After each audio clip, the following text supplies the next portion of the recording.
Assalamualaikum warahmatullahi wabarakatuh. Halo teman-teman, selamat datang di video pertama dari 30 tokoh jahiliyah yang mungkin Anda tidak tahu. Kenapa tokoh jahiliyah? Karena ini adalah hal yang paling aman untuk dibahas dengan pengetahuan saya yang pas-pasan seperti ini ya. Rujukan utama saya dalam membuat video ini adalah buku Sirah Nabawiyah yang menulis adalah Syekh Safiur Rahman Al-Mubarakfuri. Dan langsung saja kita ke tokoh yang pertama. Amr bin Luhai. Tokoh pertama kita. Jadi setelah wafatnya Nabi Ismail alaihissalam di Mekah dan sebelum Nabi Muhammad SAW diutus menjadi Nabi dan Rasul, di Mekah itu tidak ada Nabi sama sekali. Tidak ada. Karena Nabi Ishak, Nabi Yakub, Nabi Ilyas, Nabi Ilyasa, Nabi Zakaria, Nabi Isa itu semuanya ada di Syam. Kemudian Nabi Yusuf, Nabi Musa, Nabi Harun itu di Mesir. Nabi Shu'aib di kaum Madian. Nabi Zulkifli di Damaskus, Nabi Daud di tempatnya Raja Goliat. Jadi di Mekah itu tidak ada Nabi. Nah pada saat itu di masa di Mekah tidak ada Nabi ini, itu masyarakat di Mekah atau di Mekah dan sekitarnya itu rata-rata masih memegang ajarannya Nabi Ismail alaihissalam, yang mana itu juga ajarannya Nabi Ibrahim alaihissalam. Jadi itu adalah ajaran agama tauhid atau ajaran mengesahkan Allah, tidak menyekutukannya, kemudian menyembah hanya kepada Allah pokoknya. Kemudian ya ceritanya waktu berlalu lah ya, berpuluh-puluh abad dari Nabi Ismail wafat itu berpuluh-puluh abad. Walaupun sudah lama seperti itu ajarannya, walaupun sudah mulai agak-agak dilupakan oleh masyarakat Arab turun-temurun yang ada di Mekah ini, tapi sebenarnya syiar-syiar agama tauhid ini masih ada gitu. Orang masih berhaji, masih umroh, kemudian masih berkurban dan segala macam, masih ada syiar-syiarnya. Sampai kemudian muncullah sosok yang bernama Amr bin Luhai. Dia ini adalah pemimpin dari Bani Khuza'ah. Suku Khuza'ah ini adalah suku yang datang ke Mekah. Mereka ini bukan keturunan dari Nabi Ismail alaihissalam.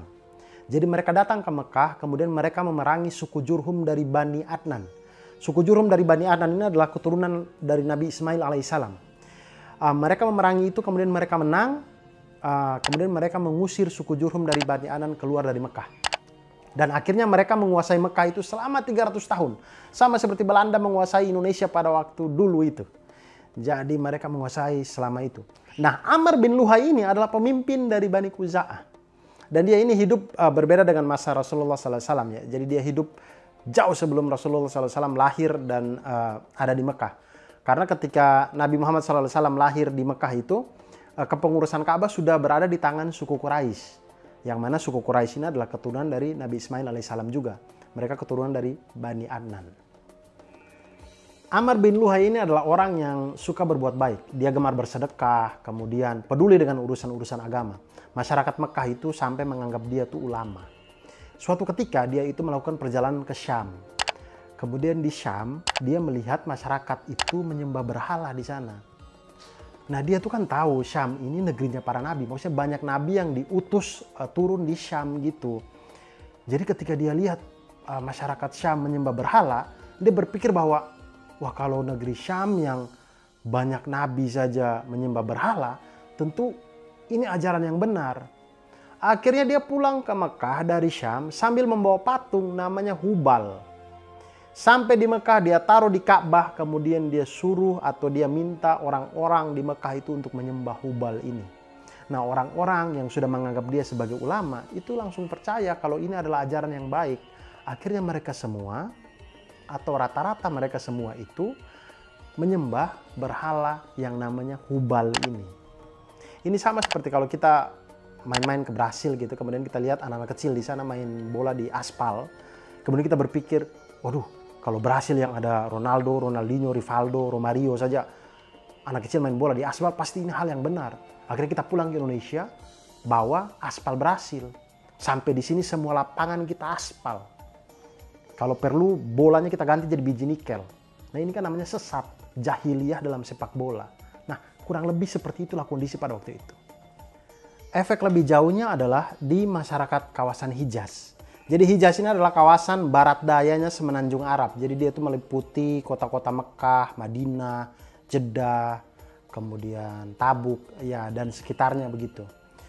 Nah, masyarakat di Hijaz itu juga akhirnya ikut-ikutan menyembah berhala. Karena patokannya mereka kan penduduk Mekah. Karena mereka itu adalah penduduk tanah suci, penjaga Ka'bah. Jadi ketika mereka menyembah berhala, masyarakat di kawasan Hijaz juga akhirnya ikut menyembah berhala. Jadi akhirnya yang awalnya itu cuma ada Hubal, mulai muncullah mereka bikin lagi, ada Lata, Uzza, kemudian banyak sekali berhalanya.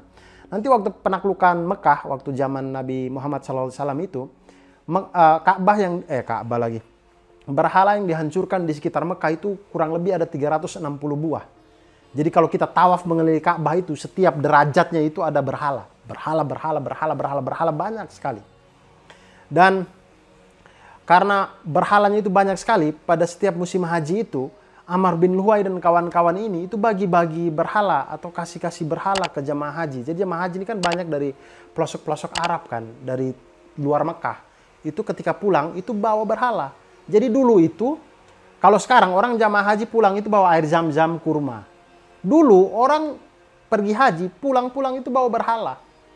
Bapak saya ini pergi haji Islam kok pulang-pulang kafir ya. Bawa berhala pulang. Banyak tradisi dan upacara penyembahan berhala yang dibuat oleh Amr bin Luhai ini. Banyak sekali. Bahkan dalam Sahih Bukhari, Amr bin Luhai ini disebutkan sebagai orang pertama yang melakukan penyembahan onta kepada berhala. Dia ini yang pertama. Dan mereka juga mengkeramatkan hewan-hewan khusus.